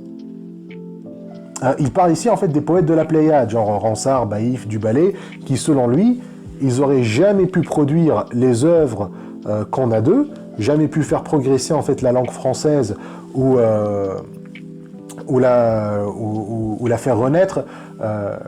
Genre en fait sans ces légendes-là, la poésie française n'aurait jamais pu faire tout ça, si on a cessé de croire aux légendes. Et il ajoute que dans très peu de temps, la poésie française serait légale, voire même dépasser la poésie des anciens, c'est-à-dire les poètes grecs et latins, les Homères et les Virgiles. Leur supériorité, bientôt, ne sera limitée en fait qu'à la chronologie, seulement qu'à une période. Il dit que les poètes de l'Antiquité n'auront sur nous que le droit d'ânesse, c'est-à-dire c'est un droit, d'ailleurs aboli à la Révolution en France, qui est réservé aux fils aînés une part prépondérante de l'héritage. Donc en fait, en gros, on leur accorde une plus grande valeur qu'aux poètes français seulement parce qu'ils étaient les premiers. Sinon, pour le reste, le style, la forme, le contenu, les Français seraient meilleurs. Et du coup, il dit que vider ces légendes de leur mystère, les dévoiler pour ce qu'elles sont réellement, ça serait faire du tort à notre rime. Ce serait en fait faire de la poésie une création mécanique et stérile. Toute la poésie semble, selon la Boétie, se baser sur cet air de mystère, de fantastique, de mythologique, de charme qu'elle jette sur les lecteurs. Et ce serait en fait une valeur à ne pas perdre. Il y aurait en fait une tromperie qui mérite d'être gardée, une espèce de rêverie, un enchantement qu'on accepte, parce que sinon, la vie serait quoi ? Elle serait mécanique. Ok. Genre, faut-il croire aux légendes à propos du roi Clovis ? Devrons-nous accepter un peu de certitude, de servitude, pour la beauté de notre poésie ? Est-ce que, où est-ce que là, en fait, parce qu'il s'agit de quelques bons rois de France, comme Clovis, ce n'est plus de la servitude. Bon, ben, certainement, en fait, la Boétie n'a pas regardé le 4e épisode de l'Empire n'a jamais pris fin sur Blast, hein, parce que Clovis est un bon roi, un roi qui n'a pas asservi les autres. Ben, si ces rois existent, c'est certainement pas Clovis, mais bon. Donc, faut-il croire, en fait, en ces beaux contes de Clovis pour avoir de la bonne poésie, une poésie vivante et organique. D'ailleurs, tous les symboles évoqués viennent des contes sur Clovis. Hein. C'était le roi des Francs et le fondateur de la monarchie mérovingienne au 5e siècle, au 5e siècle après Jésus-Christ. Donc, bien évidemment, il y a énormément de mythes autour de ce type. Hein. Les contes en question ce ne sont pas en fait des faits historiques avérés, mais des récits transmis par la tradition ou embellis au fil du temps, et qui ont servi en fait à donner une aura sacrée et héroïque à la royauté française. Le truc en fait de la Sainte Ampoule, ça vient de Clovis. Lors de son baptême à Reims, en 496, un miracle aurait eu lieu, une colombe envoyée du ciel aurait apporté une ampoule d'huile sainte, hein, la Sainte Ampoule, pour sacraliser le roi. Cette ampoule, en fait, a ensuite été conservée et utilisée pour sacrer les rois de France pendant des siècles.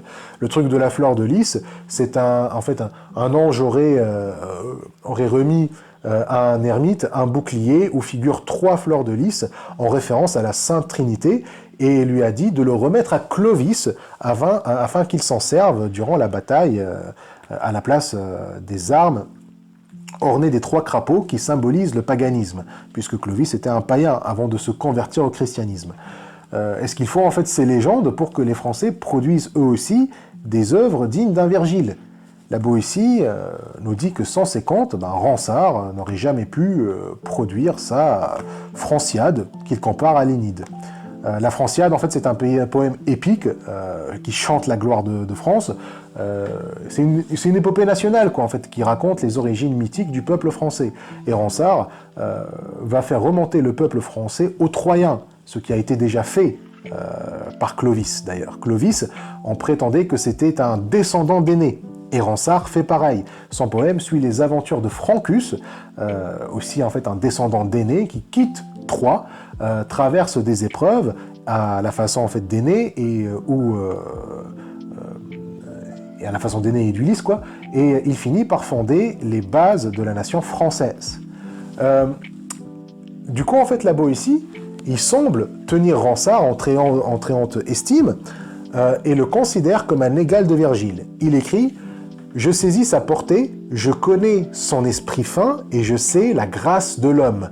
Il fera son affaire de l'oriflamme aussi bien que les Romains le faisaient de leurs anciles et de ces boucliers du ciel et en bas jeté, dont parle Virgile. Il tirera de notre sainte ampoule un parti aussi bon que les Athéniens en tirèrent de leur corbeille d'Érysictone. Il parlera de nos armoiries aussi bien que de leurs oliviers qu'ils prétendent exister encore dans la tour de Minerve. » Alors, plusieurs références ici à l'Antiquité. Le propos de la Boétie déjà, c'est que Ronsard va faire des symboles des rois de France ce que les Grecs ont fait de leurs symboles à eux. La France peut rivaliser avec les mythes antiques parce que grâce à ses propres symboles et légendes, chaque comparaison va établir un parallèle entre les symboles français liés à la royauté et les mythes gréco-romains. Et comme la Boétie veut avaler tout ce qui vient d'un grec ou d'un romain, niveau culture, et qu'il rêve depuis son sarlate que toute la France devienne une espèce d'Athènes, il fait ce compromis. Laissez nos symboles tranquilles et nos poètes en feront des chefs-d'œuvre dignes des poèmes épiques de l'Antiquité. Donc l'oriflamme, ça devient les anciles. C'est des boucliers sacrés dont un aurait été envoyé du ciel à Numa Pompilius, c'était le 2e roi de Rome. La Sainte Ampoule, comme la corbeille d'Érysictone. Alors ça, Ça en référence en fait à un objet de cérémonie dans la mythologie grecque qui est devenu très célèbre au XVIe siècle. Erysichthon, parfois aussi Eryctonius, parfois Eryctus, parfois deux personnages, hein, un grand-père et son petit-fils. C'était en fait le nom d'un roi mythique d'Athènes, qui est né en fait de la semence d'Héphaïstos, qui s'est branlé sur la cuisse d'Athéna. Eryctonius, il était aussi mi-homme, mi-serpent. Il a été récupéré par Athéna, qui l'a mis dans un panier ou une corbeille, et l'a donné aux filles du roi d'Athènes à l'époque, Cécrops, et c'était le premier roi d'Athènes d'ailleurs, Cécrops. Et Athéna leur avait donné en fait l'interdiction de regarder ce qu'il y avait dans le panier. Mais les filles étaient trop curieuses, elles ont regardé, et en voyant le corps d'Erysichthon, elles pètent les plombs et elles deviennent folles, et elles se jettent dans la mer, il me semble. Alors ça veut dire que veut dire en fait la Boétie avec ça en fait, que la Sainte Ampoule ça va être comme le panier d'Erysichthon. Je sais pas trop, probablement parce que lorsqu'il est devenu roi d'Athènes, il a fait de cette corbeille un objet de culte et de cérémonie. Et les armoiries comme les oliviers d'Athènes, hein, des Athéniens, c'est pour faire en fait les armoiries la base d'un mythe fondateur. La mythologie raconte qu'Athènes, Minerve chez les Romains, a fait jaillir un olivier de la terre pour gagner un concours contre Poséidon, devenant ainsi la protectrice d'Athènes. Et donc bref, il y en a qui émettent des théories que ce passage a été une addition postérieure au discours, probablement posthume. Et pourquoi ? Parce que puisque la Boétie parle de Ronsard, et plus précisément de la Franciade, normalement, c'est impossible. Parce qu'en fait, la Boétie est morte en 1563, alors que la Franciade de Ronsard, en effet, il ne l'a publiée qu'en 1572, donc presque 9 ans après la mort de la Boétie. De plus, les poètes de la Pléiade, genre Ronsard, Du Bellay, etc., n'étaient pas encore très célèbres à l'époque de la jeunesse de la Boétie, donc l'époque où il a écrit le discours. Mais il y a des façons de contester cette théorie. Déjà, Ronsard avait conçu le projet de son poème épique au moins depuis 1550, et il en avait en fait entretenu ses amis, hein, dans la Boétie. Du coup, il se peut que la Boétie était au courant du contenu ou à quoi en fait il allait ressembler, et donc il en a fait l'éloge dans son discours, hein, parce que de toute façon il l'a pas cité, quoi. Donc voilà, en outre, en fait, les premières poésies du ballet datent de 1549 et celles de Baïf de 52. On peut donc admettre que la Boétie, étudiant à Orléans, il les a connus, il a connu en fait leurs poèmes, enfin en tout cas leurs premiers poèmes, et du coup, oui, ça peut supposer que soit il n'a pas écrit le discours à l'âge rapporté par Montaigne, mais qu'il l'a écrit à l'université d'Orléans, ou alors il avait déjà écrit quand il avait entre 16 et 18 ans, et puis dans l'université d'Orléans, il a rencontré les poètes durant leur jeunesse, et il a ajouté ces passages. Bref, en fait, selon lui, démentir en fait les livres d'histoire en disant histoire entre guillemets, hein, en disant tout ça c'est des supercheries pour le contrôle des masses, peut priver les poètes d'une source précieuse d'inspiration pour composer leurs œuvres. Quoi qu'il en soit, en fait, le propos central de la Boétie, c'est que la servitude va de pair avec l'ignorance, hein, le tyran a besoin de la dévotion du peuple. Or, pour qu'un homme reçoive une dévotion d'un autre, celui-ci doit être perçu comme surhumain. Or, toutes les qualités surhumaines et surnaturelles ne peuvent être crues que par l'ignorance des sujets.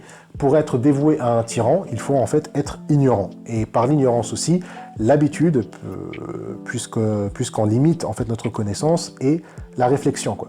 Donc on a ignorance et habitude et plaisir, quoi. Donc voilà, les trois trucs qui font que le tyran peut maintenir son pouvoir. On agit en fait comme si notre petit monde familier, dans notre petit monde familier, on a déjà fait le tour du monde, quoi. Et donc, tout ce qui nous reste à faire, c'est juste répéter encore et encore les gestes et les idées qui nous sont familiers. L'habitude, donc, elle a trois fonctions dans la tyrannie. Elle habitue le peuple à la désobéissance, à la servitude et à la dévotion. Les trois fonctions, en fait, ne sont possibles que par l'abrutissement du peuple. Si un peuple éclairé... sur un peuple éclairé, en fait, l'habitude ne fonctionnerait pas, et c'est ce que semble dire la Boétie. Mais pour en revenir à mon sujet, dont je me suis éloigné je ne sais trop comment, n'est-il pas clair que les tyrans, pour s'affermir, ne sont efforcés d'habituer le peuple non seulement à l'obéissance et à la servitude, mais encore à leur dévotion. Tout ce que j'ai dit jusqu'ici, des moyens employés par les tyrans pour asservir, n'est exercé que sur le petit peuple ignorant. Voilà, on va s'arrêter là pour aujourd'hui. Là, on vient de finir la deuxième...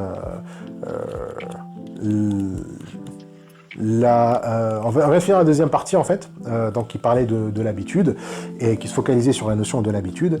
Et donc, la dernière fois, on va... enfin, la prochaine fois, qui va être la dernière vidéo, on va finir le discours la semaine prochaine, on va parler du concept des tyrannos, et on va revenir un petit peu sur le principe de l'amitié pour bien clôturer cette série de vidéos sur le discours de la servitude volontaire par Étienne de la Boétie. Donc voilà, j'espère que la vidéo vous a plu, j'espère que ça a été clair, et n'hésitez pas à vous abonner, à sonner la cloche, le petit pouce bleu, le petit commentaire, et je vous